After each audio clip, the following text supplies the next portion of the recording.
Sa isang bar, hindi maalis ang mga mata ni Nick sa isang magandang babae na may mala-Coca-Cola na katawan. Hindi niya maalis ang kanyang mata sa babae. Akmang lalapit siya sa kanya nang biglang may pumasok na lalaki, na boyfriend pala ng babae. Nang maglaon, sa kanilang pag-uusap, nalaman ni Nick na ang lalaking ito ay isa ring hardcore na sugarol. Hiniling niya sa kanyang kasintahan na sumama sa kanya sa Atlantic City upang maglaro ng mga baraha, at kung mananalo sila ng malaki, hindi na nila kailangang magtrabaho. Sa halip, magkakaroon sila ng sapat na pera upang mabuhay para sa natitirang bahagi ng kanilang buhay. Gayunpaman, pinayuhan siya ng kanyang kasintahan na huwag sumali sa pagsusugal. Pagkatapos, nagtalo silang dalawa. Nang makita ito, kinuha ni Nick ang kanyang inumin, lumapit sa kanilang mesa, na tinutuya ang babae na sumama sa kanya. Dahil sa ayaw ng gulo, hinila ng dalaga ang kanyang kasintahan para umalis. Ngunit hindi ito hinayaan ni Nick. Mapanuksong inagaw niya ang wig ng lalaki, tinutuya siya sa pagiging panot niya. Galit na galit ang lalaki, ngunit dahil matipuno ang pangangatawan ni Nick, nilunok niya ang kanyang pride at nag-walk out kasama ang kanyang kasintahan. Habang papaalis na ang dalawa ay patuloy pa rin sa pang-iinis sa kanya si Nick kaya sinuntok siya ng ilang beses sa tiyan ng lalaki.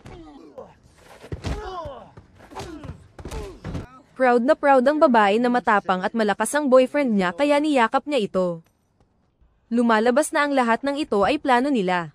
Si Nick ay binayaran ng lalaking ito para magpanggap na isang bastos upang tulungan siyang magkaroon ng pagkakataong mapabilib ang babae. Pagkatapos ng trabaho, nakatanggap si Nick ng magandang bayad. Sa katotohanan, si Nick ay isang bodyguard na nagtatrabaho sa isang law office sa Las Vegas. Ginagampanan niya ang mga tungkulin bilang isang bodyguard na pinapanatiling ligtas ang mga nagsusugal sa kasino. Kaya kilalang kilala si Nick sa mundo ng mga bodyguard. Ngunit dahil sa kanyang walang katiyakan na buhay, tinatanggap niya ang iba't ibang mga trabaho upang mabuhay. Kabilang ang pagiging bodyguard, mersenaryo, at maging ang papel ng isang thug. Hanggat binabayaran siya at hindi sila lumalabag sa kanyang alituntunin, ginagawa niya ang lahat. Pagkatapos ng trabaho, bumalik si Nick sa bahay, natulog, at pagkatapos ay pumasok sa trabaho gaya ng dati sa opisina. May dumating na binata na hinahanap si Nick. Nais niyang kunin si Nick para protektahan siya habang siya ay nagsasaya, dahil ang mayamang binata na ito ay natatakot na ang pagdadala ng maraming pera ay makakaakit ng atensyon ng mga thug. Ngunit sinabi niya na bago kunin si Nick, kailangan munang ipakita sa kanya ni Nick ang kanyang mga espesyal na kakayahan upang masiguro niyang mapagkakatiwalaan niya ito. Nagsimulang ipagmalaki ni Nick ang kanyang karanasan. Sinabi niya na siya ay minsang nawalan ng malay, sinabugan ng mga bomba na itinakda ng mga masasamang tao, niloko, at pinagtulong-tulungan ng isang hukbo ng mga thug. Pero sa huli, buhay pa rin siya at sumisipa pa rin. Walang aksidenteng kayang kumitil sa kanyang buhay. Higit pa rito, si Nick ay mayroon ding lisensya ng piloto pati na rin ng isang karate black belt mula sa Tokyo. Halatang tuwang-tuwa ang mukha ng lalaki sa kanyang background check. Hindi lang iyon, kahit bodyguard lang siya, may economic degree si Nick sa Yale University, USA. Nakakabisado niya ang karamihan sa mga front page ng New York Times sa loob ng 5 minuto, at kayang i-recite ang mga ito kahit lumipas na ang 5 linggo. Nanalo rin si Nick sa National Gold Medal Championship sa loob ng 3 magkakasunod na taon at nagsasalita ng 5 wika. Ngunit sinabi ni Nick na mayroon siyang isang masamang ugali. Siya ay isang talamak sa pagsusugal. Sa kabilang banda, ang taong ito ay iniisip na si Nick ay napakamasayahin, at nagustuhan niya iyon. Sa huli, kinuha niya si Nick bilang kanyang personal bodyguard. Pagkatapos ng trabaho, nagmaneho si Nick sa kanyang karaniwang bar. Lumabas ang waitress at sinabi sa kanya na may isang babaeng nagngangalang Holly ang nag-iwan sa kanya ng mensahe. Binasa ni Nick ang note at saka nagmaneho papunta sa bahay ni Holly. Ang totoo ay kaibigan siya ni Nick. Nang makita ang mga peklat sa mukha ni Holly, tinanong siya ni Nick kung ano ang nangyari at kung sino ang gumawa nito sa kanya. Ngunit sa kasamaang palad, siya mismo ay hindi alam kung sino ang umatake sa kanya noong gabing iyon. Ikinwento ni Holly na siya ay nawalan ng malay noong araw na iyon, at itinapon siya ng isang lalaki sa harap ng ospital. Salamat sa kanyang survival instinct, gumapang si Holly sa pintuan ng emergency room. Maya-maya, may lumabas na doktor para manigarilyo. Nang makitang puno ng dugo ang dalaga, mabilis niya itong itinulak sa emergency room. Ito rin ang dahilan kung bakit hinahanap ni Holly si Nick. Gusto niyang kunin siya para imbestigahan ang mga taong nagpahirap sa kanya. Umupo ang dalawa sa sofa, at masusing sinabi ni Holly kay Nick ang nangyari. Bago iyon, Sinabi ni Holly na mayroon siyang mahalagang appointment sa gabing iyon. Pagkatapos ng appointment na iyon, umalis si Holly gamit ang elevator, kung saan may 3 lalaki. Napansin ni Holly na nagsasalita ang pinakabata sa dalawa na may mapang utos at malakas na tono. Iniisip niya na siya ang pinuno, at ang dalawa pa ay mga bodyguard lamang. Matapos silang mabigo sa pang-aasar kay Holly, pilit itong kinaladkad patungo sa kanilang lugar. Pagkatapos, sinenyasan ng pinuno ang 2 malalaking lalaki na pumunta sa katabing silid, pagkatapos ay brutal na sinalakay si Holly. Nang matapos sila, itinapon nila siya sa gate ng ospital. Tinanong ni Nick kung aling hotel ang pinuntahan ni Holly noong araw na iyon. Sumagot siya na siya ay nasa Golden Nugget Hotel. Gayunpaman, ayon kay Nick, ang lugar na iyon ay puno ng mga sugarol. Kung hindi sila mga kriminal, sila ay mga taong pumunta sa Las Vegas para magsugal. At tinanggihan ni Nick ang trabaho. Katwiran niya, wala siyang kakilala sa hotel na iyon, kaya wala siyang magagawa sa mga taong dumukot at nagpahirap kay Holly. Pagkatapos, umuwi si Nick. Bagamat sinabi niya iyon, palihim pa ring sumilip si Nick sa Golden Nugget Hotel. May kilala siyang 2 babae na nagtatrabaho sa laundry ng hotel at humingi siya ng impormasyon tungkol sa mga lalaking kasama ni Holly sa elevator. Nakipagkita ang babae kay Nick sa isang kainan para mas madaling makapag-usap ang dalawa. Sinabi niya na ang lalaking hinahanap ni Nick ay tinatawag na Danny. Siya ay isang mandurumog na may kaugnayan sa Italian Mafia at ang pinuno ng pamilya. Pinayuhan ng babae si Nick na huwag siyang magkakamali, dahil ang 2 bodyguard lang niya ay sapat na para baliin ang kanyang leeg. Nang maglaon, tinawagan ni Nick si Holly upang ipaalam ito sa kanya. Sinabi ni Holly sa kanya na minsan ay tinutukan siya ng baril at malinaw na babarilin siya kung hindi siya sumunod. Ipinasabi niya kay Holly na mahal niya siya, at kapag nasiyahan siya sa kanya, palalayain siya. Pero sa huli, pinahirapan pa rin niya si Holly. Nang gabing iyon, hinintay ni Nick si Cyrus, ang kanyang kliyente, sa lobby ng kasino. Ang binatang ito ay tila nasa sabik sa pagsusugal sa Las Vegas sa unang pagkakataon. Dinala niya si Cyrus sa paglilibot sa lungsod. Taliwas sa naiinip na kilos ni Nick, si Cyrus ay naging masigasig dahil inaakala niya na si Nick ay isang special agent at patuloy na nagtatanong sa kanya kung saang ahensya nagtrabaho si Nick. Bilang tugon, sinabi sa kanya ni Nick na dapat siyang tumahimik. Pagkatapos nito, hinayaan ni Nick si Cyrus na malayang samantalahin ang kanyang pagnanasa, at mukhang nag-e-enjoy ang binata. Samantala, hindi mapigilan ni Nick na isipin ang sitwasyon ni Holly. Nagmaneho siya papunta sa kanyang bahay at sinabi kay Holly ang impormasyon tungkol sa lalaking nanakit sa kanya at ang numero ng kanyang kwarto. Naisip niyang umalis na lang at huwag nang makisali sa gulo na ito. Gayunpaman, nais ni Holly na maghiganti siya para sa kanya, na sinasabing nais niyang durugin ang 2 itlog ni Danny. Ilang sandali pa, nagpanggap si Nick bilang empleyado ni Baby para makita si Danny. Para sa kaalaman ng lahat, si Baby ay ang pinuno ng criminal underworld sa Las Vegas. Siya ang nagmamay-ari ng pinakamalaking kasino sa lungsod, ngunit walang pakialam ang bodyguard, at malakas niyang isinara ang pinto. Maya-maya pa, naramdaman ni Danny na hindi niya maaaring galitin ang boss ng kasino, kaya pinapasok niya si Nick. Sa pagkakataong ito, nakababad siya sa bathtub. Hindi na nagpaligoy-ligoy pa si Nick, at sinabi niya na alam niyang sila ang nanakit kay Holly, at ngayon ay nandito si Nick para maghiganti. Ngunit ang mga lalaking ito ay nagtawanan lamang sa kanilang mga sarili, na nagsasabing hindi nila magagawang igalang ang isang prosti. Pagkatapos, naglabas ng baril si Danny at pinagbantaan si Nick. Inutusan niya ang kanyang 2 alapores na harapin si Nick, ngunit lumaban si Nick at sinipa ang isa sa kanila, dahilan upang matumba ito at masira ang isang glass panel. Nang makita ito, itinutok ni Danny ang kanyang baril at pinaputukan si Nick, ngunit ginamit ni Nick ang isang business card upang i-flick ito diretso sa kanyang mukha, at nawalan ng malay. Pagkatapos noon, si Danny ay iginapos ni Nick para sa pagdating ni Holly na humarap sa kanya. Kinuha ni Holly ang isang gunting sa kanyang handbag, na ikinasindak niya. Agad siyang nakiusap na pakawalan siya, at maaari niyang bigyan si Holly ng $50,000. Pumunta siya para kunin ang pera sa drawer at inihagis kay Nick. Ibinigay niya sa kanya ang kalahati ng kanyang bayad. Pero hindi magiging madali para kay Holly na patawarin ang lalaking nagpahirap sa kanya. Napagtanto ni Danny na balak niyang alisin ang kanyang itlog, kaya nakiusap siya na iligtas siya. Napangiwi si Danny sa sobrang sakit dahil sa hiwa sa kanyang itlog. Habang iniisip ni Danny na malapit ng putulin ang kanyang mga mamahaling hiyas, at namumutla sa takot ang kanyang dalawang crony sa tabi niya, biglang pinigilan ni Holly ang kanyang kamay. Nagpasya siyang pakawalan siya at umalis. Pag-uwi ni Nick, habang tinitingnan niya ang $25,000 na kinita niya sa mesa, nagpasya siya na subukan ang kanyang swerte minsan at para sa lahat.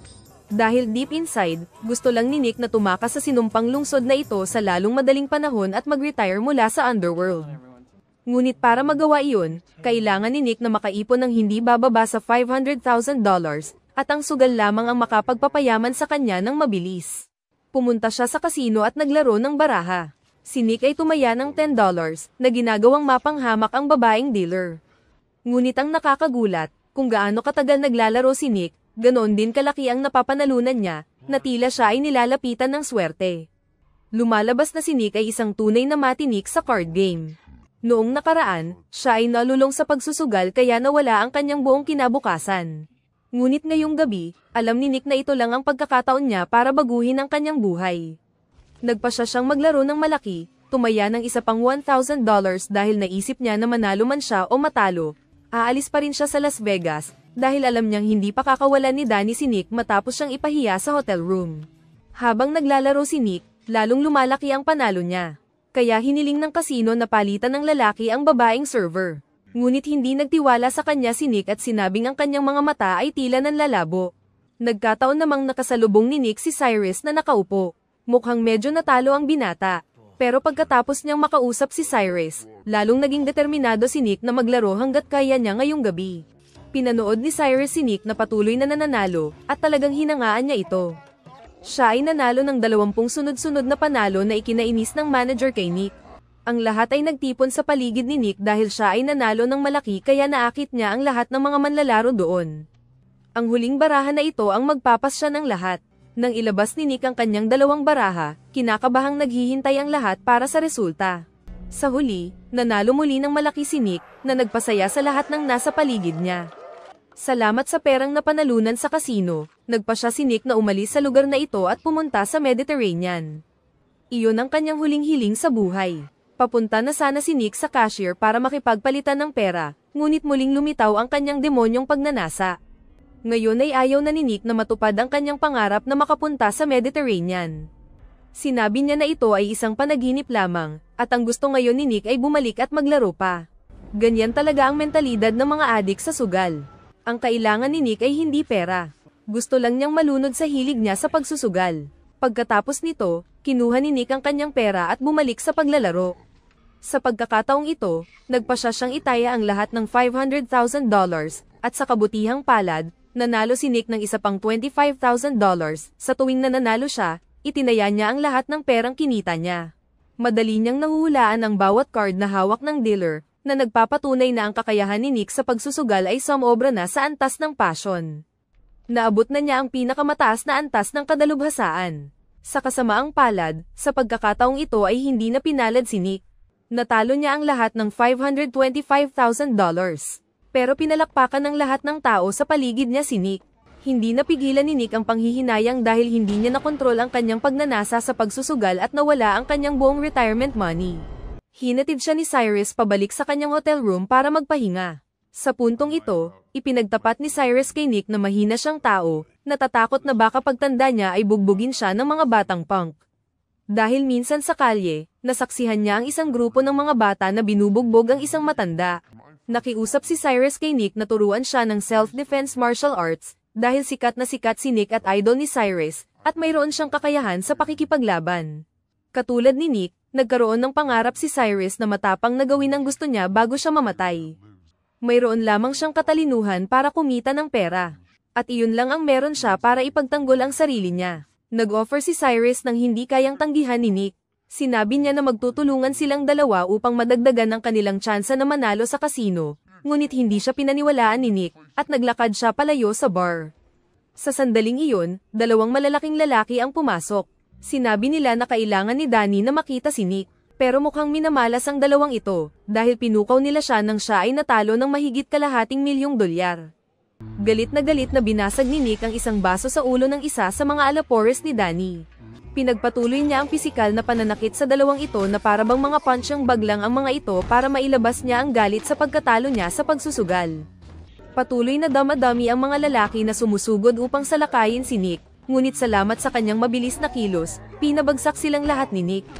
Siya ang pinakamagaling sa pagsusugal at pakikipaglaban. Walang magawa ang mga ipis na ito para labanan si Nick. Habang siya ay nakikipaglaban, dumating ang mga tauhan ng boss ng kasino at sinabihan siyang huminto. Nang makita ni Baby si Nick, sinabi niyang nakatanggap siya ng reklamo mula kay Danny. Ayon sa kanya, gumamit si Nick ng baril para patayin ang dalawa sa kanyang mga tauhan at ninakawan siya. Para linawin ang katotohanan, napilitan si Nick na harapin si Danny. Ang lalaking ito ay nagsinungaling ng harapan. Sinabi niya na pumasok si Nick sa kanyang silid bago tinutukan ng baril sa kanyang ulo, pagkatapos ay niligpit ang dalawang alapores, itinali sa mga upuan, at binaril. Higit pa rito, tumakbo rin si Nick sa desk ni Danny at ninakaw ang kanyang $50,000. Bukod dito, nagkunwaring hindi maintindihan ni Danny kung bakit nababaliw si Nick at inatake siya, bagamat wala siyang ginawa sa kanya. Sa puntong ito, ang mukha ni Nick ay namumula, tinatanong kung gaano katagal siyang magpapatuloy sa kanyang kasinungalingan. Alam na alam ng boss ng kasino na nagsisinungaling ang taong ito dahil alam niyang kaya silang patayin ni Nick gamit ang kanyang mga kamay, at hindi na kailangan ng baril. Sa sandaling ito, sinabi ni Nick ang tunay na dahilan kung bakit siya naghiganti. Ang thug na ito ang gumahasa kay Holly at brutal na pinahirapan. Kaya naman, tinulungan niya si Holly na makapaghiganti. Nag-iwan siya ng marka ng gunting sa itlog ni Danny. Hiniling ng amo na habarin ni Danny ang kanyang pantalon para sa inspection, kaya nawalan siya ng kontrol. Dahil napahiya si Danny sa pangalawang pagkakataon, desidido siyang maghiganti kay Nick.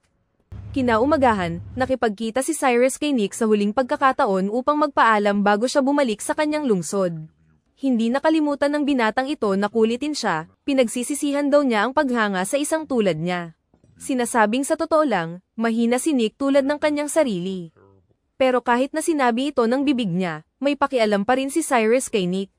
Bago umalis, binigyan siya ni Cyrus ng tiket sa Mediterranean at isang tseke para sa $500,000 para matulungan si Nick na matupad ang kanyang pangarap sa buhay. Ngunit tumanggi si Nick, sinabing malapit na siyang patayin at hindi makakaalis. Hindi pa man siya nakakatapos magsalita ay 4 na malalaking lalaki ang sumugod sa kainan para hanapin siya. Mga tauhan pala sila ni Danny. Pumunta siya dito para maghiganti kay Nick. Kaagad tumayo si Cyrus sa isang upuan, nagkukunwaring sumisigaw na parang baliw, upang guluhin ang mga ito, na nagbigay ng oras kay Nick upang makatakas. Hinabol ng buong barkada si Nick, ngunit nagtago siya sa bubong ng isang sasakyan. Sinamantala ang mga taong ito na nalilito pa rin, tumalon si Nick at isa-isa silang niligpit.